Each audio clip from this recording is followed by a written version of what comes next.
When life happens, plans need to change. Shaping Change, hosted by certified financial planner Ross Marino, is dedicated to helping financial advisors better serve their clients when life takes those unexpected turns. Welcome to the Shaping Change Show. Today, I am joined by Penny Phillips, co-founder and president of Journey Strategic Wealth. Hello, Penny. Hi, good to be here. Glad to have you on the show. I know what your focus is, and it fits so well with what we do. My practice, the website says, life happens, plans change. The book that I just came out with Susan Bradley is Shaping Change. The podcast is called Shaping Change. And your specialty is actually helping advisors adjust to all the change that goes on in the industry. So how about we start with what drove you to really focus on that? Well, let me just say we're a match made in heaven in some ways, because prior to launching Journey, which you know I launched this year, I ran a practice management coaching and consulting company called Thrivos, and the tagline is manage, change, and thrive. And so we are very much aligned, my friend. But you know, I founded Thrivos because I was particularly interested in, we've got this huge industry, right? And thousands of advisors. And there is a subset of advisors, despite what has happened in the industry and the economy and society, that have been able to navigate and be successful year after year. And, you know, all firms and consultants talk about the best in the business. And I was really fascinated with, well, what makes them the best? And when we say that, what do we mean by that? And what I found is that the best in the business weren't necessarily the advisors with the longest tenure or highest IQ. It was advisors with really high EQ and with an ability to change behaviors and belief systems on an ongoing basis. And so I sort of took that concept and ran with it. And I've really spent the last 10 or so years, not just teaching advisors practice management concepts, but helping them change behaviors, because that's what really helps you implement those concepts. And so that's been my work for quite some time. Change is hard for all types of people. And of course, it depends on the situation. Why do you think it's hard for advisors? So multiple answers to this. I won't give you my real answer to some, or maybe I will at the end, but the you know, from a consultant standpoint, and what I was alluding to is some people just can't change. But from a consultant standpoint, you know, I think of my dad who's 70 years old and still doesn't own a cell phone. So some people are just not going to change and never going to change. But from a consultant standpoint, look, when we talk about the advisors who have trouble changing, we're probably imagining, no offense, the baby boomer, you know, or young silent gen advisor who's been in the business for 40 plus years, who started out in a broker oriented role. And if they started in the insurance BD world, they were in a sales oriented role. And so their formative years sort of building as producers in this business was completely underpinned by activity, you know, quantity over quality. They grew up in a negative reinforcement sales culture, right? You don't get X number of lives or bring in X number of assets, you're out. And so it created this what I consider to be a very sort of tactical way of approaching the business, like get this sale, move on, get this sale, move on. And I think what's happened is the consumer has changed. The consumer has demanded a different experience from an advisor and from the financial services industry. And the financial services industry hasn't trained advisors well on how to adapt to the changing consumer model. And so we're seeing that friction now with advisors, and maybe not so much anymore post-COVID, but the last 10 years really sort of dragging themselves to this new consultative business model, and they're still in sort of old world thinking. So it makes sense why they've had a difficult time adjusting. I kind of frame it as a shift from advising to guiding. That's how I look at my 30-year career, where early on it was advising. Let me tell you what I know and what you need to do. And just the other day, my daughter actually said, well, when you tell people what to do they actually do it? And I thought, But it's a whole different world. It's more towards guiding at this point. And I've heard you phrase it as you go from the all-knower to the interpreter, which I thought was way better than advising to guiding. So can you talk about that?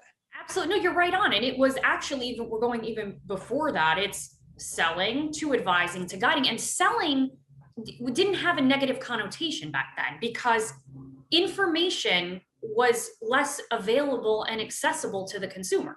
If you needed to know something about the stock market, about financial solutions, you had to go to a professional. You couldn't Google and figure out everything you needed to know about, XYZ stock. And so we think about the E.F. Hutton model, when E.F. Hutton speaks, people listen. Right. Right. And you may be thinking I'm too young to remember that. I saw the commercial on YouTube. Okay. That's how I know. That's how I know. But the model now is when the client speaks, we listen, meaning the model has been flipped on its head. The consumer has the ability to literally change the entire consumer's perspective on a company. Meaning, if you say, I've had a terrible experience at XYZ financial company, you start blogging about it, you start talking about social media about it. I mean, look what happened to Peloton last year, right? Everybody was really upset with the Peloton commercial and everybody sold out. So the consumer has a tremendous amount of power. And with that, we realize that the advisor's job is no longer just to educate the client because they can educate themselves via all these channels. The advisor's job is to interpret that information and say, this is relevant to you based on your circumstances, or this isn't relevant to you. So it's not teaching them something that they can't figure out really on their own. It's interpreting that information and guiding them on what to ignore and what to pay attention to. I remember reading how this generation growing up now is the first generation that doesn't actually need their parents to learn things because they have Google. And not only can you ask Google a question, it then tells you the next 10 or 20 questions you were going to ask anyway, questions other people ask. And that's a brilliant way to approach it. And it really stresses that point that it's not that we're the gatekeepers of information. We help them interpret, we help them think through it. But now we have the next challenge, Penny, which is low cost is instinctive to us. If I see something as a commodity, I want low cost. I'm old enough to know that if something has any amount of value, the last thing I want is the lowest cost anything, because I've been burned enough times on that. But we're all still driven that way because we want to save money. So now we're in this low cost, high value dilemma that you talk about. So how do we work through that as advisors and find the balance between low cost and high value? Such an important question. And I say that same thing all the time. The consumer now has been forced to make a choice between lowest cost or highest value. And it's not just in our industry. I use the travel industry as an example. Back in the day, you would go to a travel agent and they would book your tickets for you wherever you were going. Now it is cheaptickets.com. I use them all the time, or travel concierge, right? Where you pay a premium to have not just the tickets booked for you, but an experience curated for you. That is now exactly the dilemma the consumer faces in our industry. Which do I go with? And what I tell advisors, number one, is there is a lot of talk in our business about fee compression and price compression. If you look at the statistics, the reality is advisor fees haven't actually compressed. What's compressed is investment management costs, obviously, with the advent of technology and AI and robo platforms. But the advisors who are still able to charge 1%, 1.25%, who are still able to charge financial planning fees, haven't seen fees compress for them because of one very specific thing. The fact that they've done a good job articulating to the client the difference between wealth management and investment management. And what I say to every advisor is, if you want to protect yourself against this fee compression narrative and you want to get ahead of client concerns, you have to get in the habit of routinely explaining that the industry has used those terms synonymously for a very long time. When we say wealth management or financial planning, the consumer thinks what? They think Wall Street, they think investments, they think their portfolio. The advisors who are really advising and engaging in financial planning and wealth management conversations are doing much more than that. That is a small part of the overall wealth management picture. They are helping clients manage their budgets, cash flow, insurance, retirement planning, education planning for their kids, et cetera, et cetera. And so I say to advisors, there's nothing wrong with, especially now after coming off of last year, saying to clients, I realize how important it is for me to constantly remind you of what we can do for you and how we help people and what we've done for you thus far. And the easiest way to do that for any advisors listening, get in the habit of keeping notes in a single one pager of all of the things you've helped a client achieve. Even if it's something as silly as rebalancing, even if it's something as silly as I help them secure PPP funding, I talk to their kid about setting up a budget for their side hustle that they're working on this summer. Keep a list of all the things. And at the end of your review meeting, present that list to the client. That represents wealth management services. And so that would be my comment on that. I know we're seeing some CRMs and different technologies out there that are creating a timeline of your interactions with the clients. And I remember the first time I saw that on a demo and I thought, well, duh, why haven't we been doing this for decades? Because you'll have 3, 4, however many material events each year where we rebalanced, we initiated this, we changed that, we made a decision. This isn't that complicated, Penny, but we haven't been doing it. But what a way to remind the people without saying, hey, just so you know, I'm worth my weight in gold. Let me tell you what I did. But just to keep them plugged in of this is where we've come from. This is what we're doing. Why aren't we doing more of that? That's the secret of practice management, by the way. It's the easiest, in some cases, it's the easiest, simplest stuff that we sort of overlook. And I think some of it has to do with the fact that the advisor's value for so long was so tied to technical competency in a discipline. So the advisor felt, and I'm generalizing here, but the advisor felt valuable to the client because they were a brilliant stock picker, or they really understood the technical aspects of investment management. And I think in getting so caught up in that, you overlook what the consumer really wants sometimes, which is validation, reinforcement, a simple text or email. And that is worth, in some cases, way more than putting together a portfolio against a blended benchmark they don't even understand. And so we overlook the things because we don't sometimes feel they're valuable when it's really the most valuable thing to the client. And oftentimes it's simple things like reminding your clients that they've done a good job saving the amount of money they have and achieving the net worth that they're currently at. So easy for us to be critical and think, man, you could have had twice as much money if you would have just done X, or I wish I met you 10 or 20 years ago, or whatever egotistical, arrogant thought pops into my head because I'm the man and I could have changed their world, right? So we know that's instinctive for planners because we want to help. It's what we do. But even just complimenting them, it's just that simple. But we're not just people that work with clients. We have to run a practice. It's not an easy thing. We have to wear multiple hats. And there's a lot of business models out there that are always trying to address that. But from your perspective, what do you think is the biggest single challenge for advisors? Wow. The way I usually answer this question, really simply, the biggest challenge from my perspective is and will always be human capital.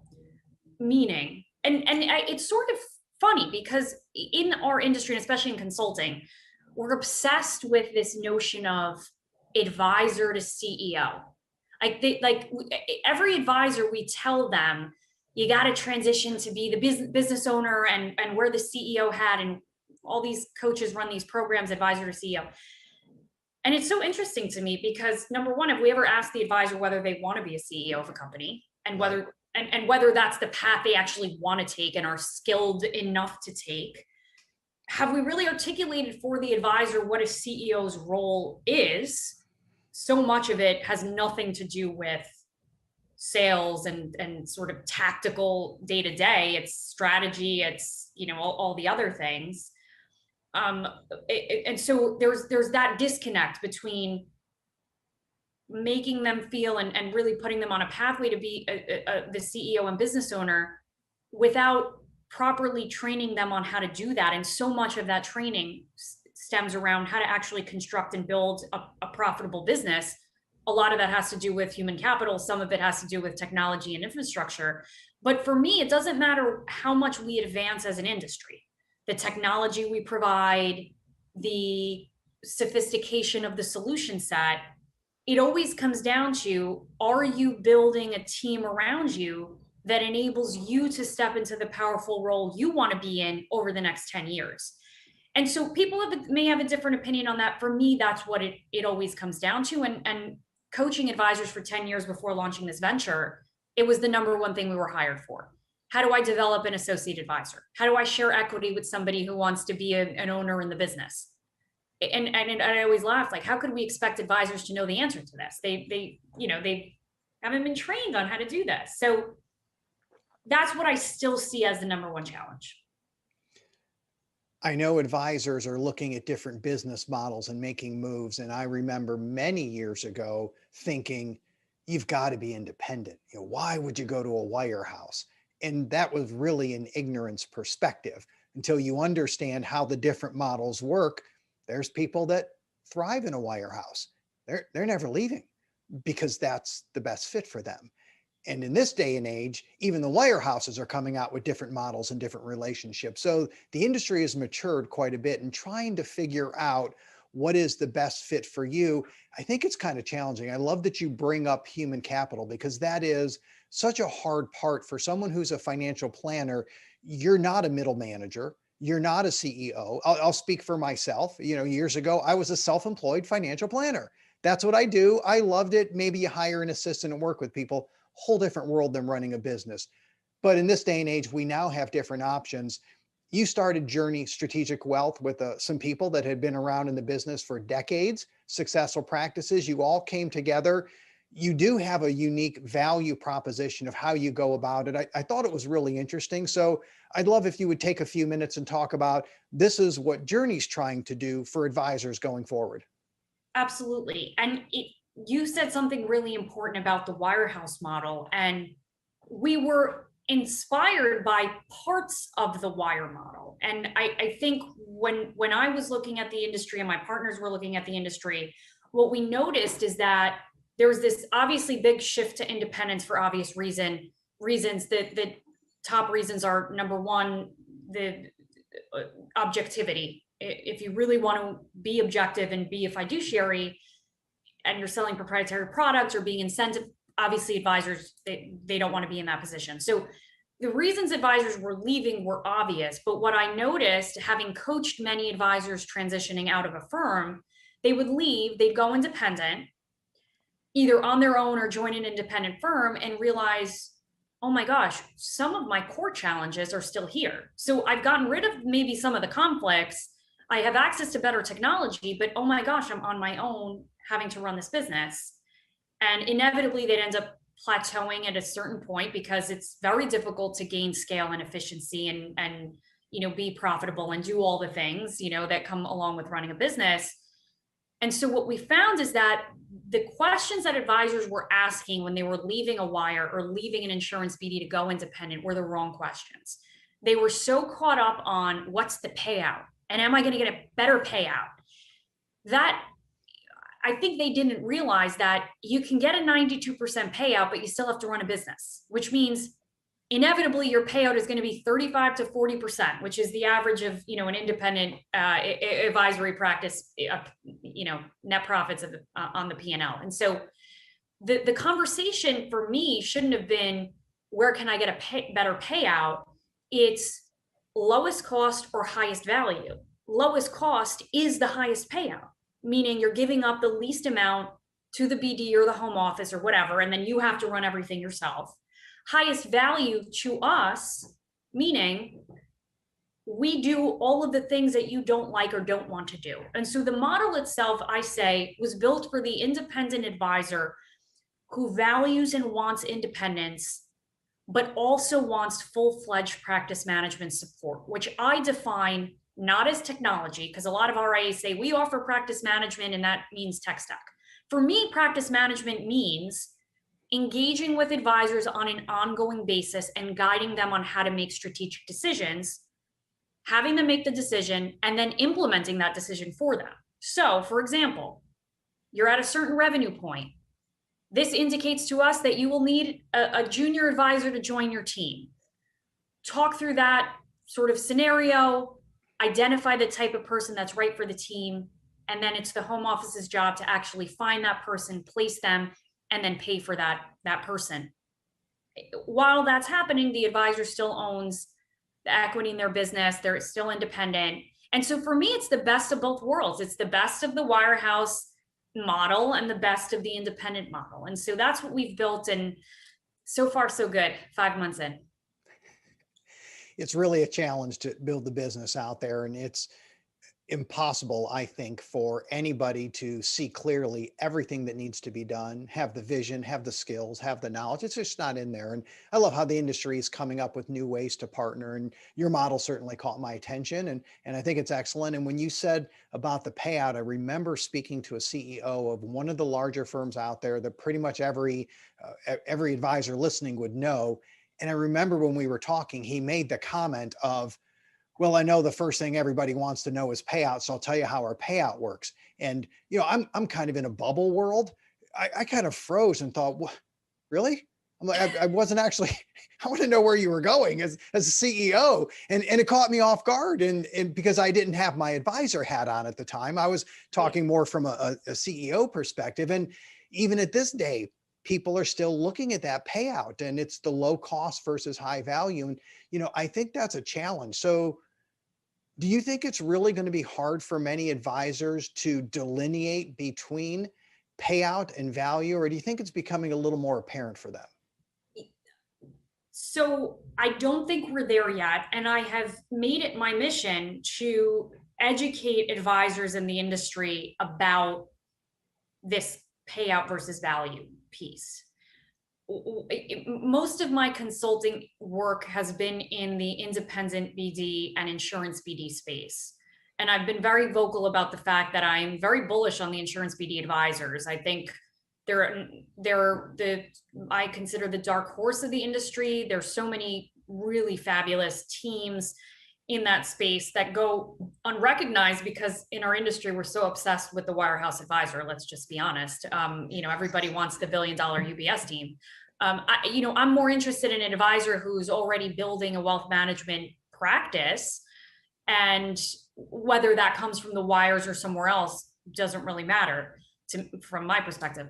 I think we have a long way to go. And again, we get back to the behaviors and belief systems that have been in place for years. Advisors for years and years have been told, especially in the insurance BDs, the more you produce, the higher you'll go up the grid. So what does that mean to them? That means, same in the wires, by the way, the caps were different, right? But the more you produce, the higher you go up, meaning you get rewarded by higher payout. That means you're more successful. That means you're better. That means you're going to get recognized. What we're now telling them is that's not at all the case. Forget about that. Forget about the relationship between production and payout. This is all about payout and value. And so it's a learning curve. And I think the more advisors can double down on what they believe to be their value now, meaning their value is not in how profitable they can run the business. That's our job. Their value is not in how well they can, pick stocks. Their value is in managing really the emotional experience of the client and being able to be there for them through life's transitions. The more they can double down on that core value, I think the easier it will be for them to detach from things like, this guy at LPL is getting a 92% payout. And why am I not getting that? It's going to take some time. So let's pivot to the final question. It would be the magic wand question. This is from my daughters. They assure me it works. So if I let you use it for one wish and you could wave it, Penny, change anything in the world, what would you do?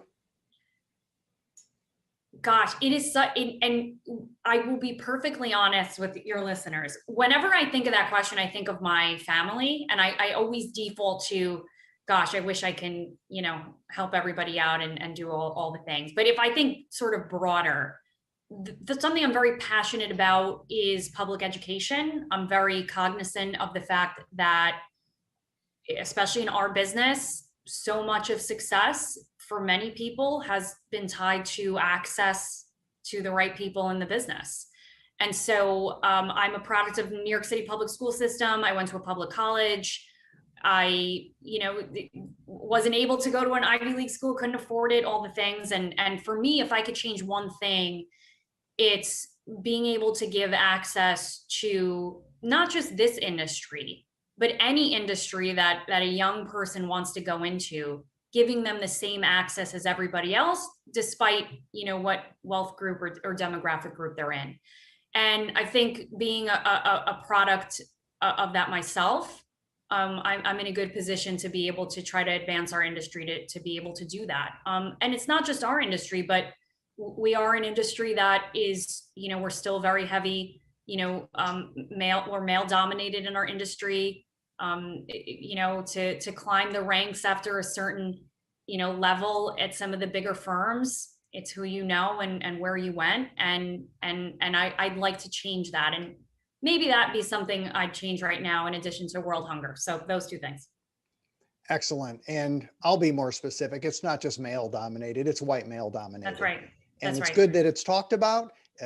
People aren't embarrassed to talk about it. I don't think at this point. It's talked about freely. It's got to start with the conversation of, okay, this is an issue. We got to do something about it. And it's being talked about a lot. And I hope it gets talked about a lot more. So thank you. Great answer. Appreciate you being on the show. Penny Phillips, it's been great. Thank you. Thank you for listening to Shaping Change with Ross Marino. This show is for general information purposes only and is not intended to provide recommendations or advice. Speak with a legal, tax, or financial advisor before making any decisions. Past performance references are historical and do not guarantee future results. Visit rlsummit.com to learn more.